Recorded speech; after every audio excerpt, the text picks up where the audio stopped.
"Ma'am, help me, he's coming." The words tore through the stillness of the Mayfield diner like a thunderclap. Clara blinked, heart thudding. The child was maybe 10, no older. Her chest rose and fell in panicked spasms, and her eyes, too wide, too knowing, scanned the room like a hunted deer. Without hesitation, she bolted toward Clara, colliding into her apron and clutching it with two small, dirty fists. "Please," the girl gasped. "Don't let him take me, please." Clara stood still, stunned. The child was trembling, her fingers digging into Clara's apron like they were holding on for dear life. "What's your name, honey?" Clara asked, instinct overriding shock. "Emma," the girl whispered, then louder. "Emma Grace Watkins." Clara crouched slightly, her own heart picking up speed. "Who's coming?" "Mr. Garrett," Emma said, eyes darting to the door. "He said I was lying. He said no one would believe me. But he's not my daddy. He's not anything." The door opened again. He walked in like he owned the place, calm, composed, dressed in khakis and a navy polo. Mid-40s, white, salt and pepper hair neatly styled. His smile looked painted on, like it had been practiced in a mirror.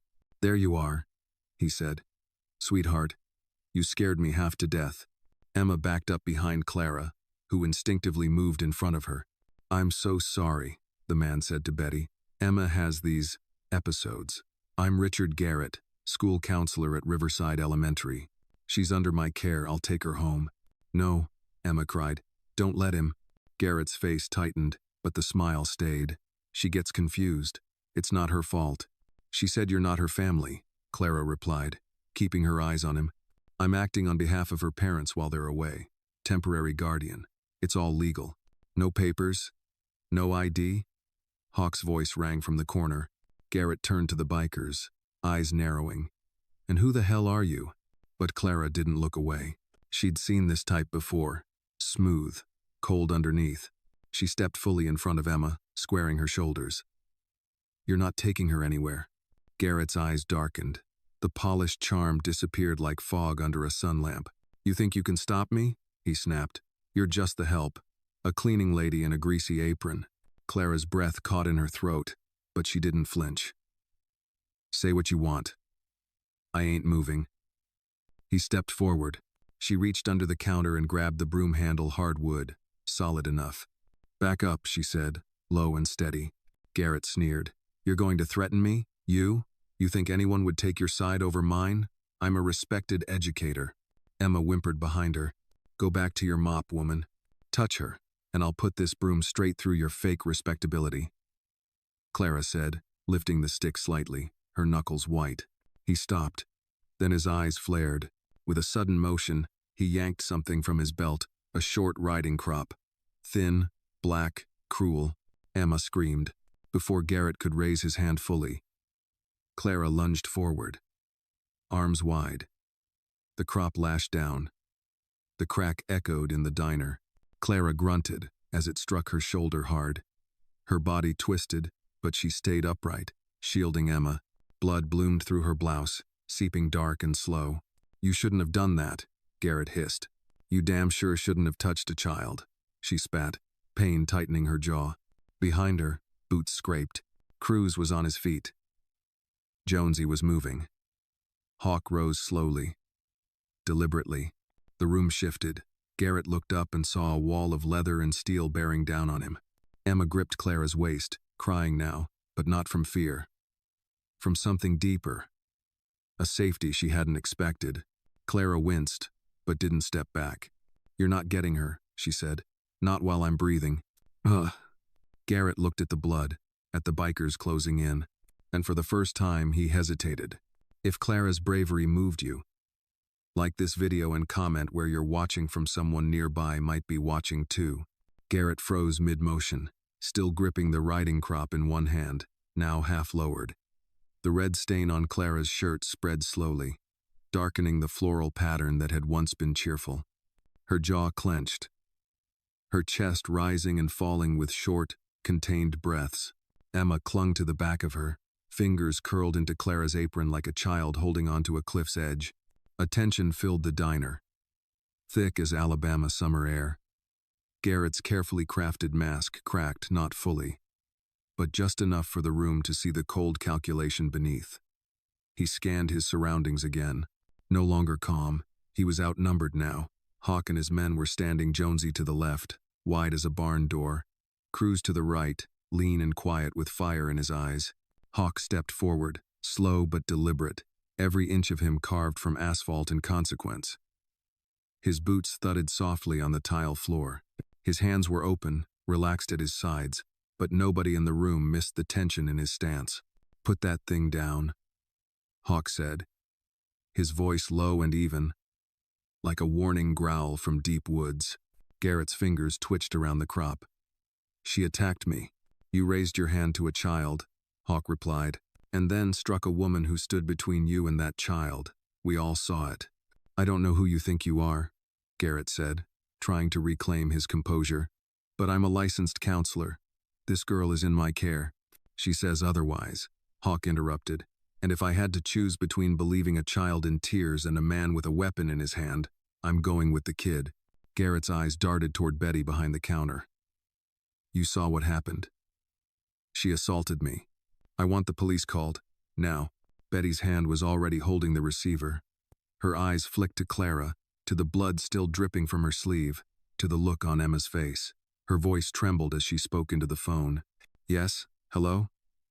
I need to report an assault. A child may be in danger." "Yes. Mayfield Diner. Off Route 9. Garrett scoffed.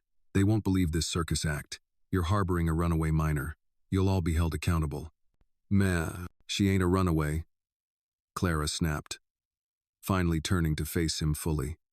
"She's a survivor, and I'm not hiding her. I'm protecting her." Emma peeked from behind Clara's side, her face pale but her jaw clenched. "Call Principal Davies," she said, voice steady despite the tremor in her limbs. "She knows me. She knows I don't lie." Garrett's fake smile twitched. "The principal is probably home by now. It's after school hours. No point dragging her into this." Betty spoke again into the phone. "Can I get a direct line for Principal Davies at Riverside Elementary? It's urgent." "Yes, I'll hold." Cruz moved closer to the door, casually planting himself between Garrett and the exit. Jonesy took 2 steps forward, arms crossed. The old truckers at Booth 4 watched in silence. One of them took off his cap, running a hand through thinning hair. "Something's not right about this," the older man muttered. Clara winced as she leaned against the counter. Emma reached up, hesitating, then gently touched her arm. "I'm sorry," she whispered. "You got hurt because of me." Clara looked down, eyes softening. "Ain't your fault, baby. Hurt heals, but silence don't." A beat passed. Garrett's eyes narrowed. "You people don't understand what you're doing. You're interfering in a legal matter." "No, sir," Hawk said. "We're standing in the middle of a moral one." "Mal." Garrett's mouth opened ready to fire back, but Betty spoke again, this time her voice rising with tension. She filed a missing child report this morning," Betty said, eyes widening. "Principal Davies. When Emma didn't show up to school, the counselor told them he'd check on her." She looked up at Garrett. "That was you." The silence that followed was deeper than before. Emma's voice came again, sharper now. "He's been watching me since my parents started working late. He offers kids rides, says it's part of his job, but it's not. 3 weeks ago, my friend Sarah disappeared. They said she moved away, but she didn't. I saw her backpack in his car." Blood drained from Garrett's face. He straightened, but the air around him had changed. The diners weren't buying it anymore. The bikers weren't blinking.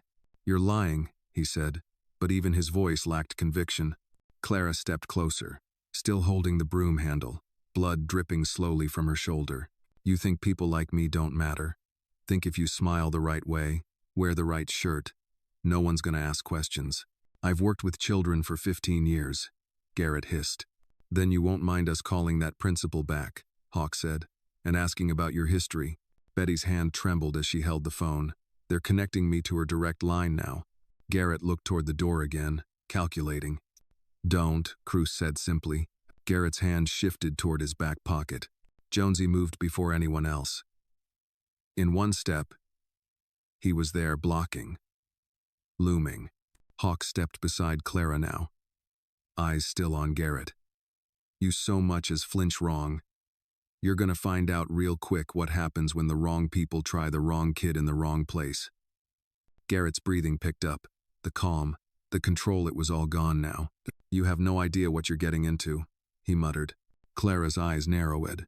No, sir. You got no idea who you messed with.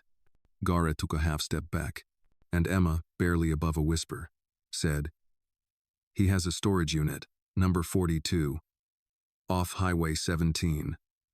He dropped the key in class last week. I memorized it.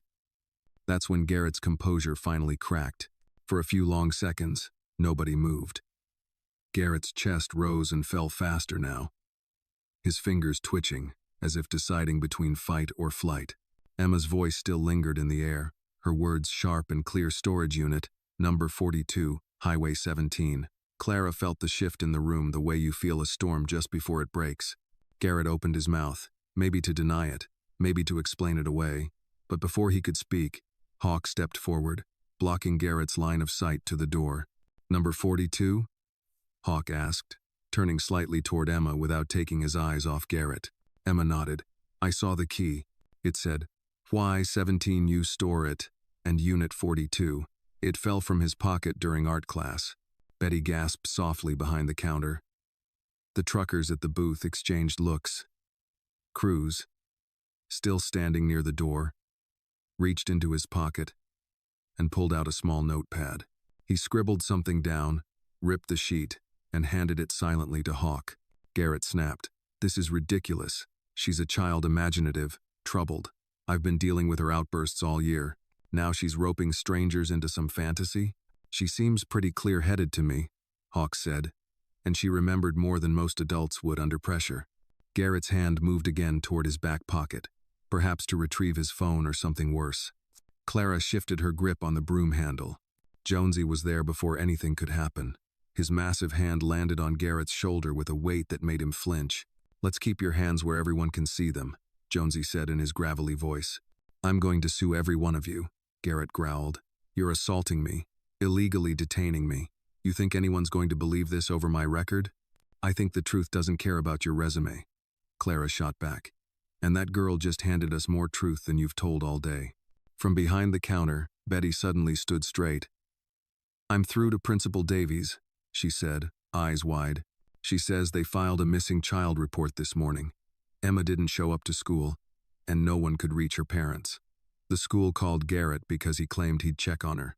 Said he was her temporary guardian. That's not true, Emma shouted. My parents are in Seattle. He's not on any contact form. He knew they were gone. Silence again, heavy, condemning. Garrett turned to Betty, then to Hawk, his face tightening into something ugly, stripped of its practiced charm. You people have no idea what you're messing with. There are others. Clara stepped closer, ignoring the sharp throb in her shoulder. You think you can hide behind your credentials, behind your status, but this girl... She looked down at Emma. She saw you. She remembered, and she had the guts to say it out loud. I'll have your job, Garrett spat at Clara. You think anyone's going to back a maid over me? You laid your hands on a child, Hawk said coldly, and hit a woman in front of witnesses. I don't care what your resume says. We saw you. Garrett's face flushed deep red. His voice cracked through clenched teeth. You're nothing. All of you. You think this will hold up? You think a jury will take the word of some gas station help? A bunch of bikers and a disturbed child. Cruz stepped forward now, slow and calm. We've got a missing child report. A bloody shoulder. A child who named a location and a number. That's not imagination. That's evidence. Betty, Hawk said, not breaking eye contact with Garrett. Tell the principal to call the police. Let them know Emma's here. Safe. But we've got a situation, and they need to hurry. Betty nodded quickly, phone still pressed to her ear. Garrett took another step back. The room seemed to shrink around him. Emma's hand clutched Clara's. Clara held it tightly, her good arm still braced with the broomstick. Her blouse clung wet to her shoulder, blood soaking through steadily, but she stood firm. "I'm not going anywhere with him," Emma said clearly. Garrett's voice dropped to a snarl.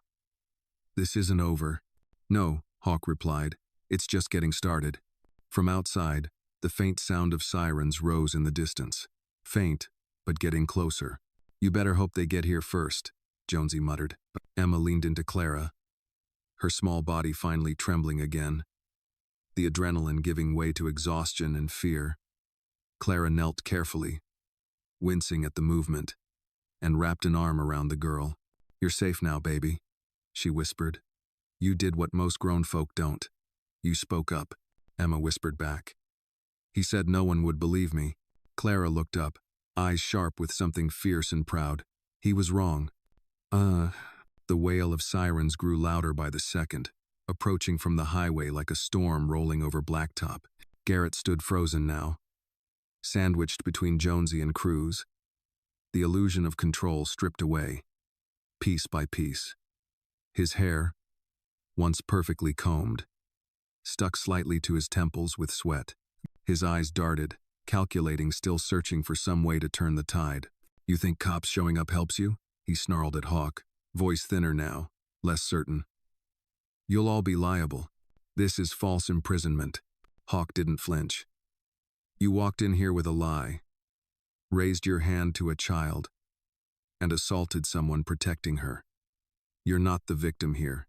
Clara sat on one of the counter stools now, her shoulder pressed with a wad of clean towels Betty had handed her. The blood had slowed, but not stopped. She held Emma close beside her, letting the girl lean into her side. Emma hadn't let go of Clara's hand since the moment Garrett had raised that crop. From her seat, Clara met Garrett's eyes with quiet fury. "You were ready to drag that child out screaming in broad daylight. That's not desperation. That's routine." Garrett looked away, jaw clenched. Betty set a glass of water in front of Clara. "Ambulance is on the way too," she said softly. "They're sending detectives. Said someone named Morrison is en route." "That's good," Cruz muttered. "Sarah needs to be found. Fast." Emma's head jerked up. "She's alive," she whispered. "I know she is.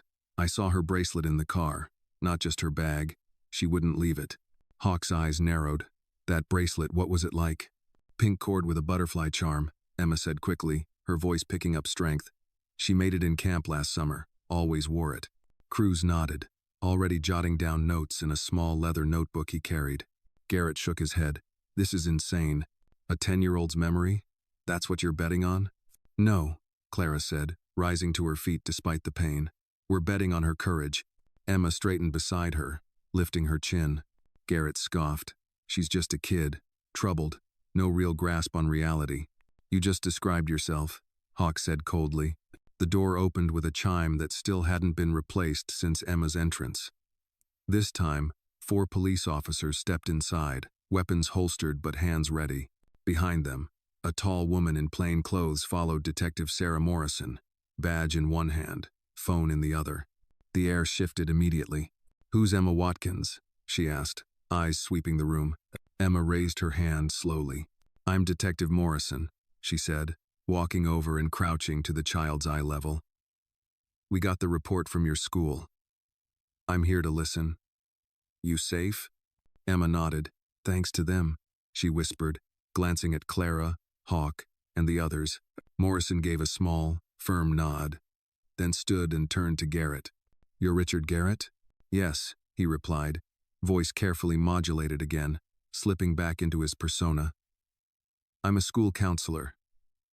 Emma's been in my care." "We'll sort that out," Morrison said, cutting him off. "You're being detained pending further investigation. Step aside, hands visible." "What?" he barked. "You have no cause." Morrison held up a form. "You claim to be her emergency contact today.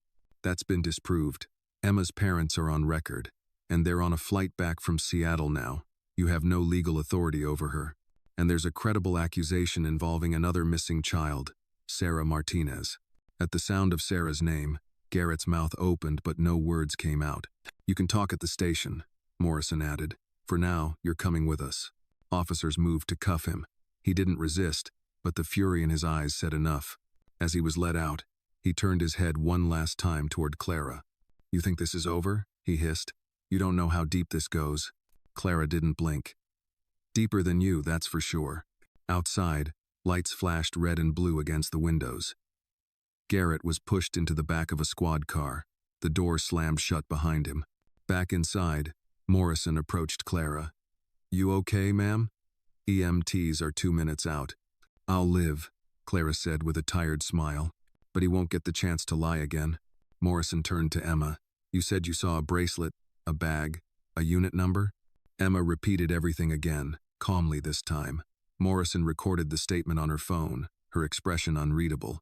"I'll send a team there now," she said. "And you?" She looked at the bikers. "You held him here?" "We didn't touch him," Hawk said. "We just didn't let him run." "I'll need your statements," Morrison said, then paused, glancing at Clara. "All of you may have just saved more than one life today." Emma looked up at Clara again, then whispered, "You didn't run." Clara squeezed her hand gently. "Neither did you, baby." The sun had begun to dip low on the horizon, casting long shadows across the parking lot outside Mayfield Diner. Blue and red lights continued to flash silently, bouncing off chrome motorcycles and dusty windshields. Inside, the atmosphere had shifted, no longer tense, but heavy with something just as serious. What had started as an afternoon lull had turned into the breaking open of a hidden world. Emma sat on a booth bench, wrapped in a light blanket a paramedic had brought. Her hands clutched a paper cup of warm cocoa Betty had made. She hadn't asked for it, just received it with a quiet thank you, but she'd been sipping it slowly, grounding herself. Her eyes kept drifting toward the window, watching the police cars like they might drive off with the truth before anyone had time to hold on to it. Clara sat across from her, her arm cleaned and bandaged. She hadn't let the medics take her to the hospital, despite their gentle insistence. "Not yet," she'd said, waving them off.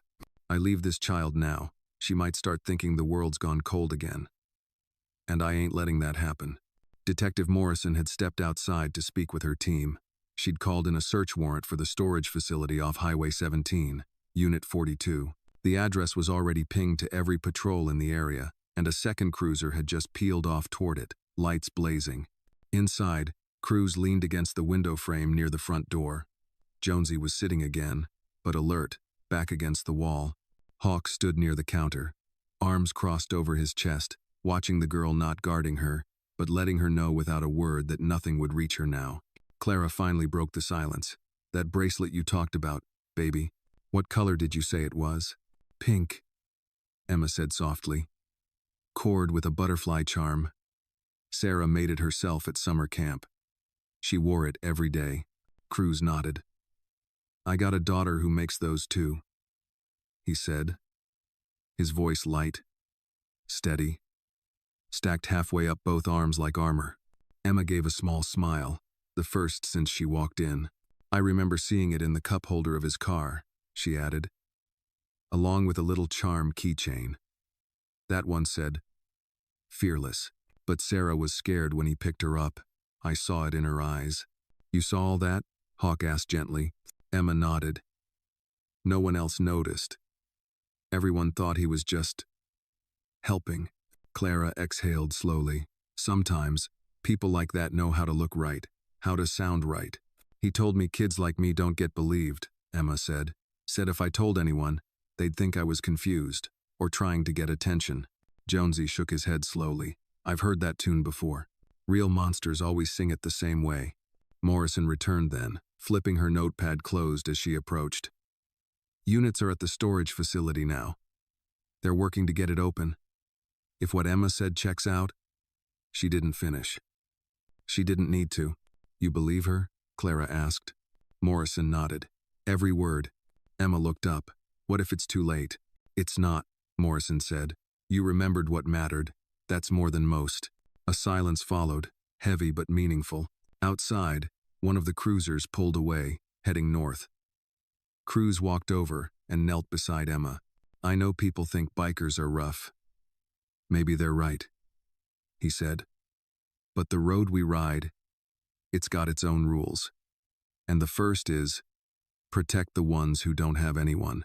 Emma met his eyes. Why? Because once, we were them, he said simply. From behind the counter, Betty called softly. Emma, honey, your parents are trying to reach you. They just landed. They're on their way. No. Emma's fingers tightened on the cup. Will they believe me?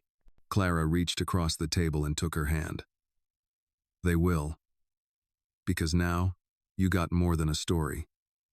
You got witnesses. You got truth. A few minutes later, Morrison's radio crackled.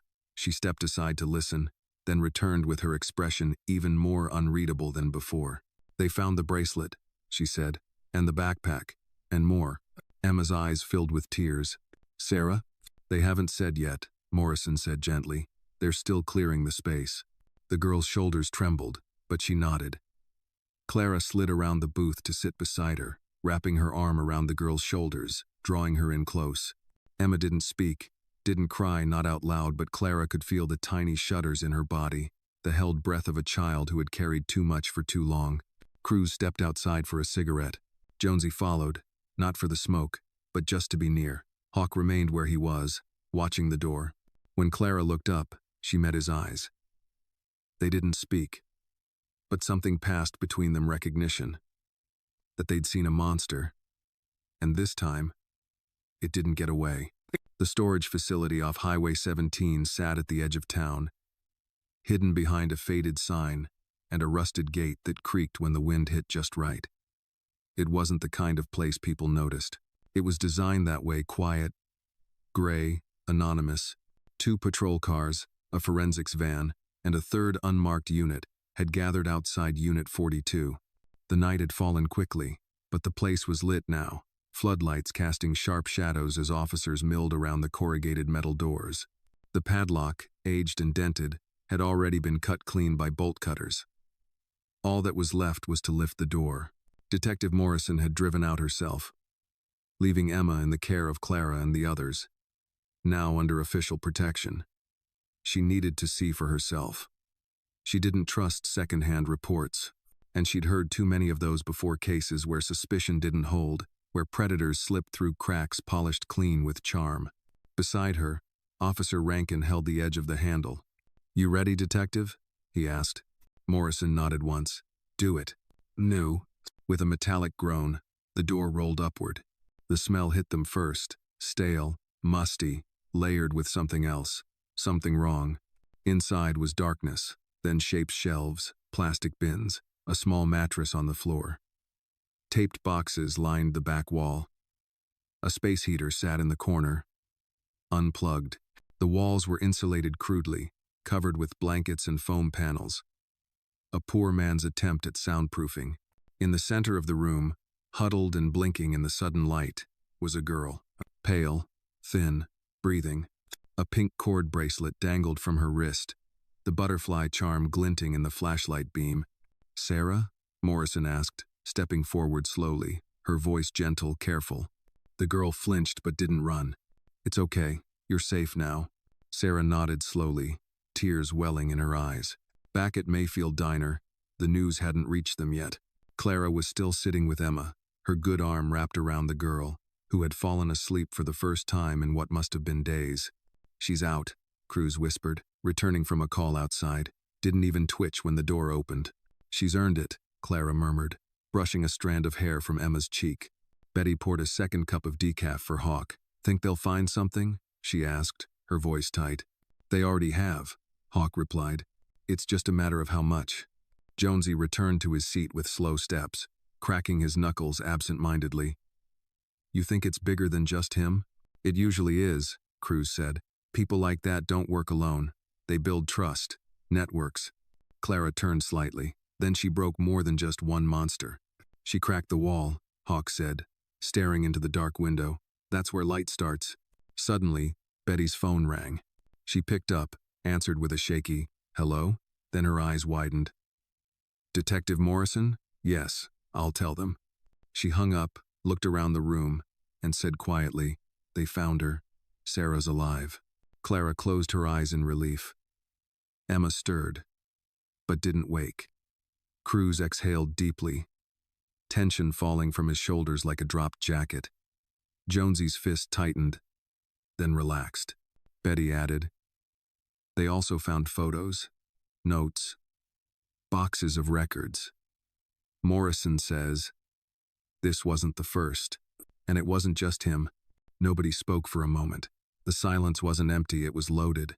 With rage, with grief, and with something else. Resolve. Clara looked down at Emma again. "She saved that girl," she whispered. "Just by speaking up." "She might have saved dozens," Cruz said. "Hell, maybe more." Outside, the lights continued to flash across the pavement. But inside the diner, for the first time that day, the darkness was starting to lift. Emma's parents landed at Montgomery Regional Airport just after midnight. The flight from Seattle had been long, packed, and restless. Neither of them had slept. Not after the call from Principal Davies. Not after hearing the words, missing, runaway, and then, eventually, found. Rebecca Watkins gripped the handle of her carry-on with white knuckles, her pace quick across the terminal. Her husband, Mark, was half a step behind, his phone clutched in one hand, eyes scanning every sign. They didn't speak much. There wasn't anything left to say that hadn't already been whispered through clenched teeth or muttered through tears at 30,000 feet. When they reached the car rental booth, Rebecca finally turned and whispered, "She must have been terrified." Mark nodded, but his voice cracked. "She ran into a diner, Becky. Ran." They drove in silence through the dark Alabama back roads. The GPS led them down familiar highways, past places they hadn't seen in years. The last time they'd been in Montgomery was for Rebecca's mother's funeral just 3 days earlier. They'd left Emma in the care of their neighbor and a school system they had once trusted. Now they questioned everything. By the time they pulled into the gravel lot beside Mayfield Diner, it was almost 2 a.m. The flashing lights were gone, replaced by the warm yellow glow of the diner's neon sign, buzzing faintly in the still night air. Inside, Clara sat in the same booth with Emma asleep beside her, her head on Clara's lap, wrapped in the same fleece blanket. Hawk sat by the window with a black coffee, his fingers drumming lightly against the mug.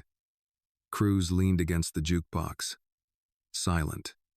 Jonesy sat on a stool, arms folded, watching the door. When Rebecca stepped through, the bell above the frame chimed, finally replaced after being knocked loose earlier. Emma stirred. Mark followed, eyes scanning the room, landing first on the bikers, then on Clara, and finally, on the small figure curled beside her. "Emma," Rebecca whispered, breath catching. Emma blinked, dazed for a second, then her eyes lit up. "Mom, Dad." She jumped from the booth, running into her mother's arms. Rebecca dropped to her knees, pulling her in tight. Mark wrapped around both of them, voice breaking as he said her name over and over like a prayer. "I was so scared," Emma whispered. "But I found her. I found Clara." Rebecca looked up, eyes brimming, and met Clara's gaze. "You're Clara?" Clara stood slowly, wincing slightly from her shoulder. "Yes, ma'am." Mark extended his hand. "Thank you. I don't know how." Clara shook her head. "She saved herself. I just stood in the way." Rebecca reached out, gently touching Clara's bandaged arm. "You got hurt." "It's just a scratch," Clara said softly. "Could have been worse." Emma turned to face them all. "She didn't run. When he raised that stick, she got in front of me." Mark's jaw clenched. He pulled his daughter in tighter. Rebecca looked around at the bikers, uncertain. "And them? They kept him from running," Clara said. "They didn't let him take her." Jonesy shrugged. "Did what anyone would have done." "No," Rebecca said firmly. "Not anyone. Some would have looked away." Cruz gave a small, crooked smile. "We don't look away." Hawk rose to his feet, nodding once to Rebecca and Mark. "You raised a hell of a brave kid." Emma beamed, even through the weariness in her eyes. Betty emerged from the kitchen then, wiping her hands on a towel. "Coffee's still hot. I made some fresh pie an hour ago. Figured you might need a place to sit." Rebecca glanced at her husband, then at Clara. "We're not ready to leave her side just yet," she said. Clara gestured toward the booth. "Sit with us. You got a whole lot of story to hear." Mark chuckled through a sniffle. "And a whole lot of thanks to give." As they sat together, Emma between her parents, Leaning against her mom's shoulder, Clara excused herself quietly to the back, needing a moment. She stood at the sink in the staff kitchen, washing her hands slowly, letting the water run warm over her fingers. Her eyes burned, but she didn't cry. Not yet. Not until she saw what came next. The morning sun crept slowly over the horizon, casting long streaks of gold through the windows of Mayfield Diner. Inside, the booth where Clara had sat all night was finally empty. The blanket lay folded neatly on the cushion. Emma and her parents had left a few hours earlier, their car pulling away slowly. Emma waving from the back seat, her eyes clearer now, her shoulders a little straighter. Clara stood behind the counter, refilling the sugar dispensers with quiet precision. Her shoulder still ached, and the bandage under her sleeve felt tight, but she moved steadily, the way someone does when they've decided pain won't be the end of their story. Betty watched her from the coffee station. "You should go home and rest, Clara. You've done enough." Clara didn't look up. "Can't sleep just yet. Need to keep moving." Outside, a familiar rumble approached. Moments later, the door opened with the low chime of the new bell. Hawk, Cruz, and Jonesy stepped inside, the usual grit on their boots, road dust on their jackets. But today, there was something else, something quiet and reverent in the way they walked. "You're early," Betty said, pouring 3 cups without needing to ask.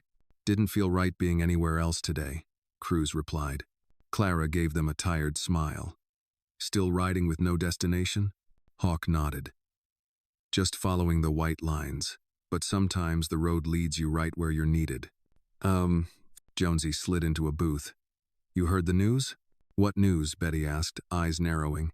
Hawk pulled a folded newspaper from his jacket and placed it gently on the counter. The front page showed a photo taken the night before Emma, standing beside Detective Morrison, holding a certificate with a gold seal. Below the headline, "Local girl's testimony breaks, open child. Trafficking ring. 23. Rescued. More investigations underway." Clara's hands stopped moving. "They found more?" she asked quietly. Cruz nodded. 2 more facilities. In-state. Another out west. All connected to Garrett's records. Jonesy leaned back. "They're going to be sorting through it for months. But that little girl," she cracked it wide open. Clara sat down slowly, her breath leaving her like a sigh she'd been holding for years. Betty wiped her eyes and turned away, pretending to reorganize mugs. Then Cruz added, "There's more." He reached into his vest pocket and pulled out a small envelope, carefully sealed. On the front, in neat, looping handwriting, "To Clara." Clara opened it. Inside was a photo, Emma, standing between her parents at a press event in front of the school district building. She wore a simple dress, her hair tied back, and around her neck hung a silver medal. The caption read, "Principal's Award for Courage, Emma Grace Watkins." Behind the photo was a handwritten note. "There, Clara, they gave me this medal, but I think it belongs to you. Because you stood. Because you didn't walk away. Because when he came, you got between me and the fear. My mom says I'm brave, but I was only brave because you showed me how. Thank you. Love, Emma. P.S. Harley is the best dog in the world. I taught her to sit, stay, and protect. Just like you." Clara stared at the paper for a long time. Her lips trembled, but she didn't cry, not quite. She folded the letter gently, as if it were made of glass, and placed it in her apron pocket. Hawk spoke up then, voice quieter than usual. "Not all heroes wear badges or ride bikes." Clara met his gaze. "Sometimes they wear aprons and hold broomsticks." Jonesy grunted his agreement. Outside, the sunlight grew brighter, washing the diner in soft gold. Inside, for the first time in a long while, it felt like something was healed. 2 days passed, and the buzz hadn't died down. The story of the little girl who exposed a predator had spread across the county like wildfire. Local news vans camped outside the school district office. A regional station aired a special report with graphics, timelines, and expert interviews. There was even talk of national coverage. But Clara stayed quiet. She still showed up to work on time, still wiped the same booths, still folded the napkins the same way she always had. But something inside her had shifted. A stillness. Not empty, but solemn. Like a song played in a different key. That morning, While Clara was refilling the salt shakers, a familiar chime rang through the diner. The door opened, but this time, it wasn't the bikers. It was Detective Morrison. She wore a dark blazer, her badge clipped to her hip, and in her hand was a plain folder. Clara raised an eyebrow. "You back for coffee or questions?" "Maybe both," Morrison said, offering a smile. "You got a minute?" Clara nodded toward the corner booth. "Sit wherever you like. You want sugar or truth first?" Morrison chuckled softly and slid into the seat. "Just straight up truth." Clara poured her a cup, then joined her. "They're talking about you," Morrison said, placing the folder on the table. "I figured," Clara replied. "They're not just talking. The DA wants to nominate you for a Community Bravery Award." Clara made a face. "For what? Grabbing a broom and bleeding on a customer?" "For not letting that girl go," Morrison said. "For calling it what it was. For not blinking." Clara shook her head slowly. "I didn't do anything someone else shouldn't have done. And yet, no one else did." Morrison leaned forward. "Emma's parents gave a statement yesterday. They said the only reason she ran was because you'd once told her during lunch duty that sometimes the quiet ones are the ones who see the most." She remembered that. Clara looked down at the tabletop, lips pressed together. "I didn't know it stuck," she murmured. "It stuck," Morrison said. "And now Sarah's with her family. And there are 23 other children who might see their parents again." Clara swallowed hard. "You said you had a folder." Morrison slid it across the table. "You're not in trouble. Quite the opposite." Inside were printed pages, forms, some with letterheads.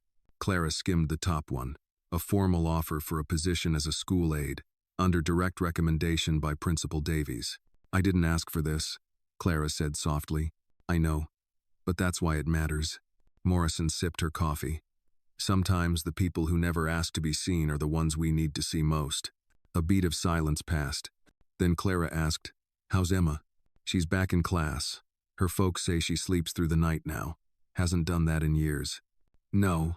Clara nodded once, eyes glinting. "She named her dog after you, you know." Clara blinked. "What?" "Not your name exactly," Morrison clarified. "But the idea of you, Harley, strong, loud, and loyal." Clara laughed, the first real laugh in days. It echoed through the diner, rich and deep. Morrison stood, finishing her coffee. "If you ever want a badge of your own, there's a place for you in this work." Clara smiled. "I already got one." She tapped her chest. "Right here." Outside, the wind picked up, tugging gently at the diner sign. A truck rumbled by on the highway, and in the distance, the sound of motorcycles drifted faintly into the morning. It was just after closing when the knock came. Betty had flipped the open sign to closed and dimmed the diner lights, leaving only the soft glow of the over-counter bulbs. Clara was behind the register, wiping it down one last time, when she heard a soft, almost hesitant tap on the glass door. She turned, cloth still in hand, and there, silhouetted against the porch light, stood a small figure with familiar eyes and a bundle clutched to her chest. Clara moved quickly, unlocking the door and swinging it open. "Emma?" she asked, surprised. The girl stood there in jeans and a hoodie 2 sizes too big. Her hair was pulled back into a loose ponytail. Beside her stood Rebecca, smiling gently. "I hope it's not too late," Rebecca said. "She wouldn't go to bed until she saw you." "Oh." Clara stepped aside, letting them in. Never too late for her. Emma walked in quietly, then held up what she had carried. It was a napkin. More precisely, it was one of the diner's napkins, folded carefully in half. On it was a drawing done in crayon, 3 figures on motorcycles, a small girl in the middle, and a woman with dark skin standing in front of her with a broom like a sword. Above them, a shadow with sharp edges loomed. At the bottom, in blocky, careful handwriting, "You didn't run. You stood." Clara took it in silence. "I drew it for you," Emma said. "At school." Clara's eyes stung. She crouched slightly to be level with Emma. "It's beautiful. I'm gonna frame it and hang it in the kitchen, so I remember what brave looks like." Emma smiled, then stepped forward and hugged Clara tightly. "You made me feel like I mattered." Clara held her, one hand on the back of the girl's head. "You do. Always did." "No." Rebecca watched quietly, eyes misty. After a long moment, Emma pulled back, Will I see you again? Clara smiled. Oh, I got a feeling our paths will cross. Promise. I promise. Emma nodded, satisfied. Rebecca mouthed, thank you, to Clara as they walked out together. Clara stood in the doorway long after their taillights disappeared, napkin in hand, heart full. Back inside, she sat at her usual booth and carefully slid the napkin drawing into her purse. She looked around at the now silent diner, the place where everything had cracked wide open and where something had also been healed. Outside, in the distance, engines hummed. Somewhere on the road, 3 bikes were headed toward another forgotten place. Another child in need. Another diner. Another night. And Clara? She'd be here, waiting. 3 days later, the road was quiet again. Miles from Mayfield, out on the southern stretch of Route 12, Hawk, Cruz, and Jonesy rode beneath a wide sky painted in late autumn colors. Orange fields rolled out on either side. Dust kicked up behind them like fading memories. The wind was dry, sharp around the edges, but comforting in its familiarity. They didn't talk much when they rode. Conversation belonged to diner booths and fire pits, not open road. But today, after several hours of silent riding, Cruz spoke over the comms in his helmet. You think she's gonna be all right? Hawk didn't respond right away. Jonesy's gravelly voice came in first. That girl's got iron in her bones. She'll be more than all right. Cruz shifted slightly in his seat. Still, she's carrying a lot for a kid. Road's heavy, Hawk said finally. But she's not carrying it alone anymore. No. They rode another mile in silence before Cruz added, I can't stop seeing that guy's face, Garrett. The way he looked at Clara. Like she didn't matter. Some men learn to wear masks so long, they forget what their real face looks like. Hawk replied. And when it gets ripped off in front of people like Clara, that's when they panic. Jonesy chuckled darkly. She ripped his right off. Cruz laughed softly. With a broom. Lee. They continued down the road, the horizon stretching wide and waiting. Behind them, towns buzzed with the aftermath of a reckoning. Sarah Martinez was recovering in a safe facility, slowly speaking more. Her parents had arrived from El Paso that morning. The DA had filed charges against Garrett for multiple counts, and the investigation had exploded into a larger web than anyone had expected. And at the center of it all, a girl who dared to speak. Think we'll see her again? Cruz asked after a while. Maybe, Hawk said. Roads cross, when they're meant to. Ahead, a crossroads appeared. One sign pointed toward New Haven, the other toward Oak Ridge. Which way? Cruz asked. Hawk stared at the signs for a second. Then he turned toward the setting Sunday. Forward, he said simply. Always forward. They revved their engines and followed the road west, silhouettes against the fire-colored sky. They didn't know what came next, but they were ready. 1 week after Garrett's arrest, the school board called an emergency town meeting. The gymnasium at Riverside Elementary was packed wall to wall. Folding chairs had been pulled from every storage closet. Some folks leaned against the back wall, arms crossed, brows furrowed. Others sat quietly, hands clenched, eyes red. Teachers, janitors, parents, reporters all filled the space, waiting for answers. Clara wasn't planning to attend, but when Betty showed up at her trailer just before sunset with a fresh cardigan and a determined look in her eyes, Clara sighed and nodded. You need to be seen, Betty said. Not for them, for her. So Clara stood now near the back of the gym, shoulders still sore, wrapped in a deep burgundy shawl. She kept her head low as Superintendent Milton stepped up to the mic. We are here tonight not just to address what happened, he began, his voice trembling slightly, but to acknowledge what we failed to see. One of our own used his position, his access, and the trust of this community to harm our children. Oh, whoosh fell. We cannot undo what was done, but we can start to rebuild trust, brick by brick. He gestured to a side table, where Morrison stood with a stack of files. Detective Morrison has been working closely with our task force. The investigation has expanded to other counties. Thanks to a child's courage and the people who listened, this network was exposed. Clara felt a shifting beside her. She turned. Emma was standing next to her, her small hand slipping quietly into Clara's. Rebecca stood behind, nodding, eyes proud. Would Emma Grace Watkins please come forward? Milton called. The room burst into applause as Emma walked up the center aisle, head held high. She wore a navy dress and the silver medal glinting under the gymnasium lights. Clara didn't move, but she clutched the girl's hand until the very last second. Emma stood at the microphone, her voice soft, but steady. "I'm not brave because I wanted to be," she began. "I was scared. But sometimes the scariest part is thinking nobody will believe you. That's why I kept quiet. That's why Sarah did too." A long pause, but someone listened. Someone stood between me and the fear, and then other people did too. That's how we stop people like him, by standing up, together. Applause again, loud, sustained. Morrison stepped up next and raised the folder. "We've confirmed 23 victims, so far. Multiple jurisdictions are involved now. The ring has ties stretching over state lines. And the evidence, it started with one girl, one voice." She looked directly at Clara, and one woman who didn't turn away. People turned toward Clara, whispers growing. But she didn't shrink. When Morrison called her name, Clara stepped forward. Emma met her at the center of the room and handed her a second medal, smaller, bronze, with a red ribbon. "This one's for the ones who fought without armor," Emma said. Clara took it without a word, blinking hard. From the corner of the room, Hawk, Cruz, and Jonesy stood silently, watching. They didn't wear their vests that night, just plain clothes, but their presence filled the space like steel. Outside, the sky turned a dusky lavender, and the world felt just a little less broken. 3 counties over, the second locker was opened. This one sat behind an abandoned hardware store in a forgotten corner of Whitlow County. A long row of rust-colored doors stretched under a sagging roof. The paint had peeled, and vines crept along the outer walls, as if nature itself had tried to swallow the place whole. Detective Morrison stood with a flashlight in hand, lips tight, coat collar turned up against the wind. Officer Rankin pried open the dented door to Unit 12.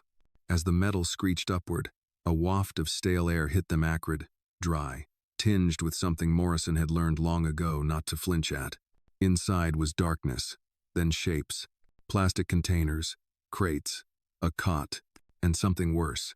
Morrison stepped in slowly, sweeping the light across the walls. On one side, taped photographs fluttered slightly in the breeze. School pictures, all different children, ages 6 to 12, most with handwritten notes beneath. Initials, dates, strange symbols. Her stomach twisted. "What the hell is this?" Rankin muttered behind her. "The blueprint," Morrison said. "This is how deep it goes." They began cataloging everything. Files, recordings, labeled keys to other storage lockers in unknown towns. The smell of rot clung to the insulation, but it was the quiet that chilled Morrison more. The kind of quiet that existed only in places used to conceal evil. She paused in front of one photo, Emma. It had been printed and pinned to the far wall. But it was torn. Across the middle. Like someone had tried to erase her.